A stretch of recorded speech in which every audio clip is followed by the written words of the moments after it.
Hello, my friend. In this particular video, we are going to learn about the verb to become. To become. The word مخان or become is related to the verb to be, in that it describes a change of state. Let's look at the following examples. مخان means to become. Note, common mistakes occur when using the alphabets hue and que. Often, hue is mistakenly replaced with que. It is important to be mindful of their correct usage. Let's see. ኣብዚ ብክልቲኡ ብኣወንታን ብኣሉታን ገፁ ክንሪአ ኢና ፖዚቲቭ and negative ኣብዚኣ እንታይ ክሕብረኩም ዝደሊ ብዙሕ ግዜ ጌጋ ንገብሮ ኣብዚ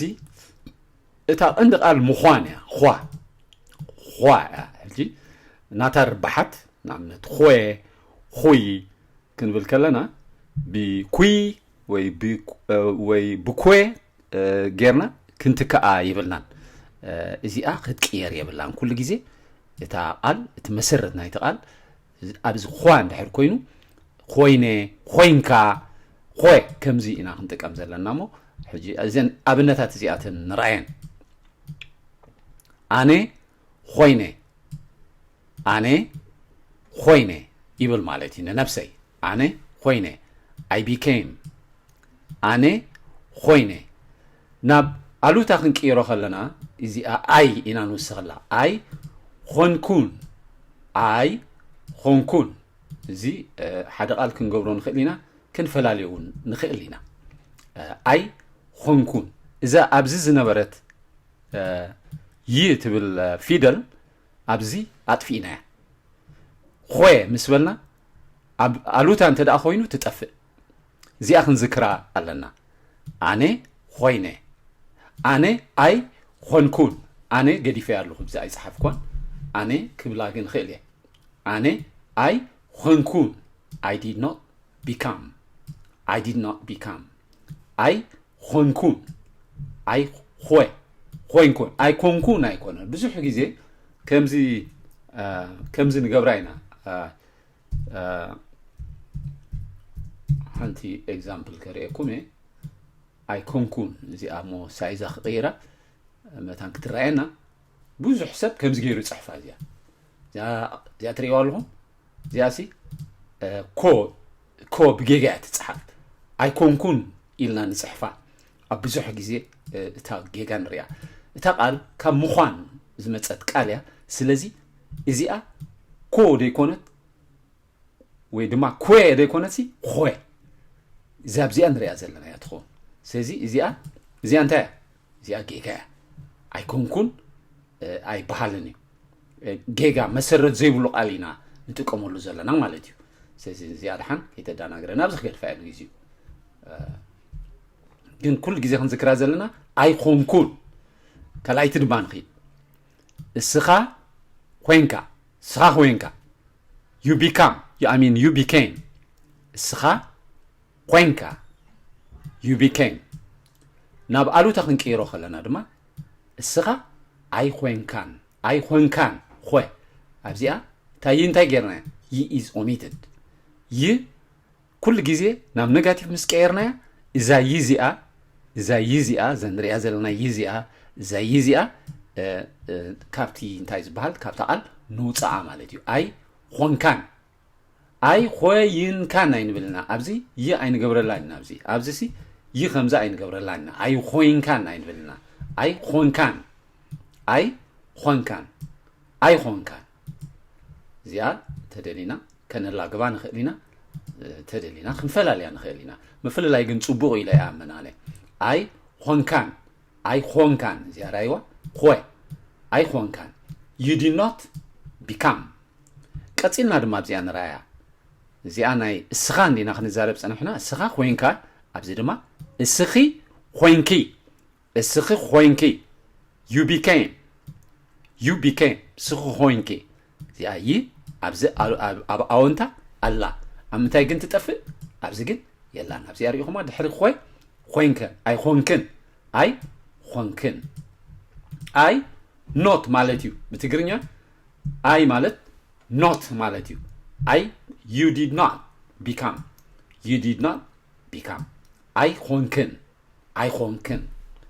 ኣይኮንክን እስኺ ኮይንኪ እስኺ ኣይኮንክን እስኺ ይኮንክን ኣብዚ እስኺ ክእትወሉ ክእለ just ሩድኡ ኢለ ዘይገብሮ ዘለኹ እዚ እስኺ ኣይኮንክን እስኺ ኮይንኪ ሶ እዚኣ እዛ ዋይ እዚኣ ነጥፍኣ ብከምዚ ከዓ ንትከኣ ኣይ ጌርና ብቅድሚት ኮንክን ኣይኮንክን ብዙሕ ግዜ ኢና ሚስስፔል ንገብሮ ነዚ ብግቡኡ ግን ነቲ ሰረት ናይቲ ቋንቋ ነቲ ሰረት ናይቲ ቃል ተረዲእና ብግቡእ ክንፅሕፎ ከም ዘለና ከዘኻኽር ፈቱ you became you did not become እስኺ ኣይኮንክን ብዛዕባ እሱ ክንዛረብ ከለና ድማ እሱ ኮይኑ ሲራያ ዛ ይኩሉ ግዜ ኣላ ኮይኑ እሱ ኮይኑ ኣይኮነን ክንብል ከለና ግን ነጥፋኣ ኣብዚ የላን ኣብዚኣ የላን ኣብ ከላ እንታይ ቀፂላ ኣይ ኢልና እዚኣ ኮነን እሱ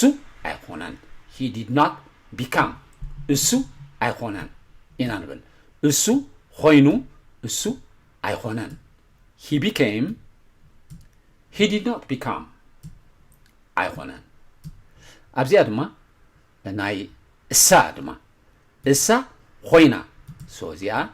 ይ ኣላታ ኣብዚኣ ራእይዋ ንሳ ኮይና she became እሳ ኮይና እሳ ኣይኮነትን ኣይኮነትን እሳ እንታይ ኣይኮነትን she did not become ኣይኮነትን እሳ ኮይና እሳ ኣይኮነትን እተን ድስዕባ ፕሉራል ፎርም ወይ ከዓ ድርብ ንሕና እሳቶም ዘለዎን ስኻትኩም ኣብ ቀጻሊት ቪድዮ ክንመሃረን ኢና ብሓንሳብ ከይኮነኩም ኩሉ ገለ ሶ እስከ ንድገማ ሕጂ እዚአን ተመሃርነ ነዚአን ክደግመን ኣነ ኮይነ ኣነ ኣይኮንኩን ኣነ ኮይነ I became ኣነ ኣይኮንኩን I did not become እስኻ ኮይንካ you became እስኻ ኣይኮንካን you did not become እስኺ ኮይንኪ you became እስኺ ኣይኮንክን you did not become እሱ ኮይኑ he became እሱ ኣይኮነን he did not become እሳ ኮይና she became እሳ ኣይኮነትን she did not become so ኩሉ ግዜ ነዚአን ቀሊልና ኣይንርአየን ኩሉ ግዜ you know remember ኣብዚ እንታይ ኢለኩም ነይረ common mistakes occur when using the alphabets hoe and que often hoe is mistakenly replaced with que it is important to be mindful of the correct usage thank you سسنايو تطعمون عخاتكم